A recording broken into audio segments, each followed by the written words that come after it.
Hey, what's up everybody? Lawler here, your inside source for all things Rocket League. Because there's 4 different regional events, it's going to be a little bit more difficult to kind of keep track of all the teams that normally would just be going to this live event. So in this video, I'm going to be talking about the 4 teams that you should probably keep your eyes on when it comes to the regional event for the Oceanic region. As always, if you guys enjoy the content, make sure you guys give it a thumbs up, as well as making sure to hit subscribe and turn on notifications. And if you guys want to support me further, the easiest way to do so, down in the description below, you can find all my social medias. Make sure you guys go give those a like and follow as well. But with that said, let's get straight into the teams.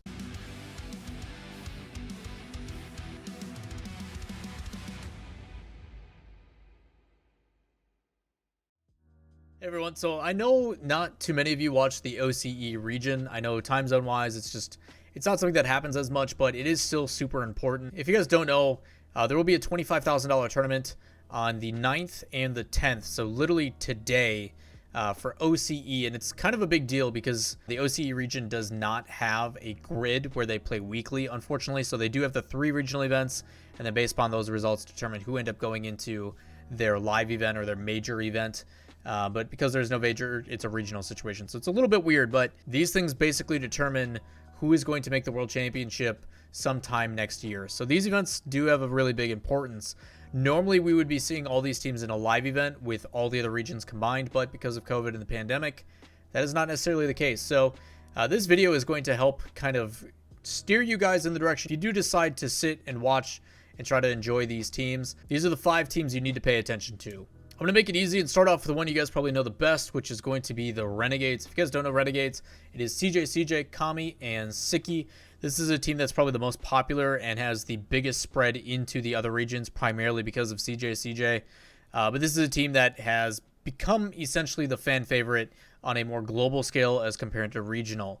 This team has performed top 4 every single time in the regional events. These 3 players have taken 2nd in the first regional, 1st in the second regional, and then 4th/3rd. It's a tied because there's no tiebreaker match in the 3rd regional. Right now, they are currently 2nd in the standings, but many still consider them the favorite. And in comparison to them, the 2nd team you really need to pay attention to is going to be Cringe Society. This is a team that is going to have a lot of names that you recognize from previous World Championships, and one that even made a trip over to the United States of America to play with Evil Geniuses. Cringe Society is currently made up of Torsos, Drippe, and Deca. Torsos, you guys should know, is one of the major KBM players that made land for the first time. Drippe was the player that moved over to the United States, played with Evil Geniuses before kind of getting the boot back, but a team and a recognition that you should have. Deca is also another teammate that you should recognize, as he was a player that played for Ground Zero in the Season 7 World Championship. A lot of people that I've talked to from the OCE regions talk about the biggest difference here is not just the addition of Deca to this team, but also Drippe seems to be what they consider back on form. Drippe, many considered for the longest time the best player in this region, and kind of had a little bit of a falling off until probably the past like 3 or 4 months.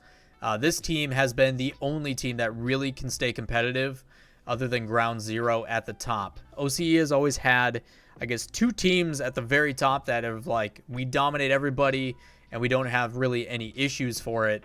But now that's kind of expanded. So the number 1 and 2 are almost always Cringe Society and Renegades. Back when I used to help out Renegades as their coach, Cringe Society was kind of the only other team other than Ground Zero that really put up a fight. But Ground Zero and Renegades have always been in that consideration towards the top. But as of late, and in the past probably 4 months, Cringe Society has really taken a step up in their approach and is a team that is very, very dangerous. This is a team that can not only play the slow and methodical game, but they also are extremely fast and aggressive. And kind of as a blanket statement for most of OCE, their region in general is just send the house all the time. Very similar to South America, but with more passes, I would say. The teams and the region as a whole have developed significantly, I would say, and probably since the beginning of this year after coming back from Madrid. Those are the 2 that most consider towards the top, Cringe Society and Renegades, but there is many more on the list. Right now, obviously, Cringe Society, if I didn't mention, is number 1 overall. They have a 1st place victory, a 2nd place, and a 2nd place. So very solid performances at 851 points. I'll show a final standings at some point during this video so you guys can kind of see. And the top 5 teams that I'm talking about are all teams that are in top 5.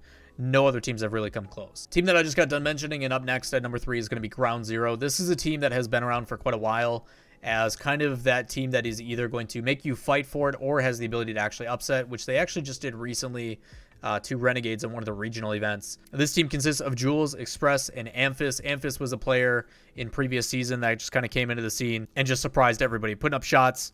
Leading goal scorer, was kind of the new hot commodity for the OCE region. Over the past year, this team has gone through some decent roster changes, but primarily landed with Amphis back in August, so they've been solidified for quite a while.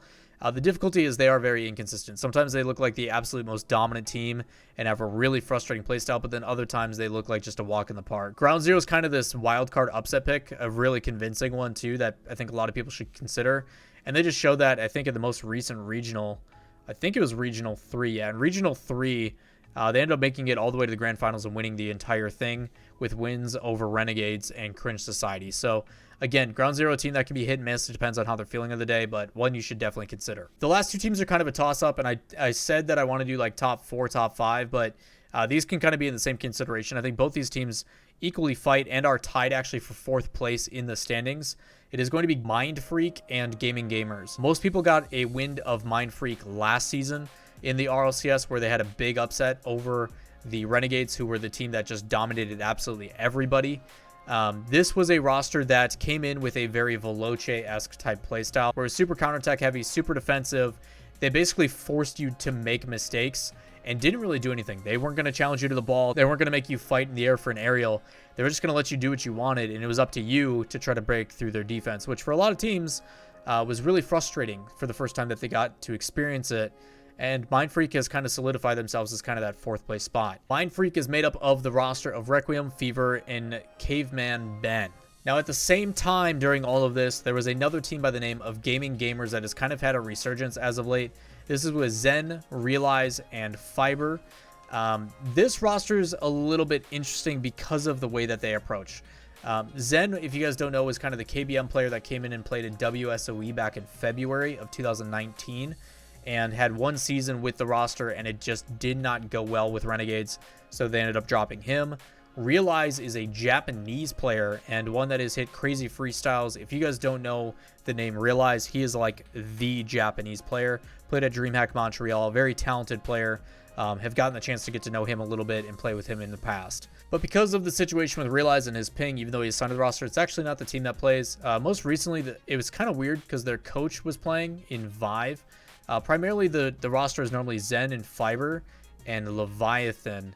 Not sure why they didn't play with that roster, what the situation is there, but those are usually the primary 3 to pay attention to for Gaming Gamers. They've had a pretty good resurgence and are actually tied in the standings for 4th with Mindfreak. So there is technically 5 teams to really pay attention to, but ultimately the top 3 that you really want to keep tabs on, the ones that you really want to focus on, are going to be Renegades, Cringe Society, and Ground Zero. Now, Mindfreak and Gaming Gamers have failed to win an event out of those regionals, but they are considerably and almost always within top 8 or top 4. So keep that in mind. They could always play upset, but without a doubt, and probably the most exciting thing about OCE is right now, yes, there are 2 teams that are pretty much winning everything, but there is still parity. Every single regional has been won by a different team, whether it is Cringe Society, Renegades, or Ground Zero, which should make it more exciting coming in.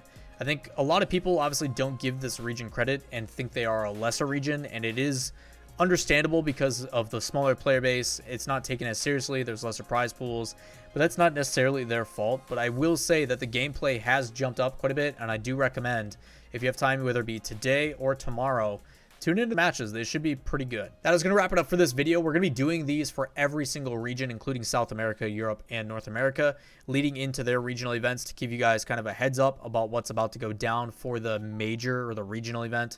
It's basically like a super regional with double points. But if you guys have any questions, comments, concerns, if you guys like me talking about other regions rather than just North America and Europe, let me know. Any of the comments down below. I'll try to do my best to respond to you guys, but that is going to wrap it up for me, and hope you guys have a fantastic weekend. Peace.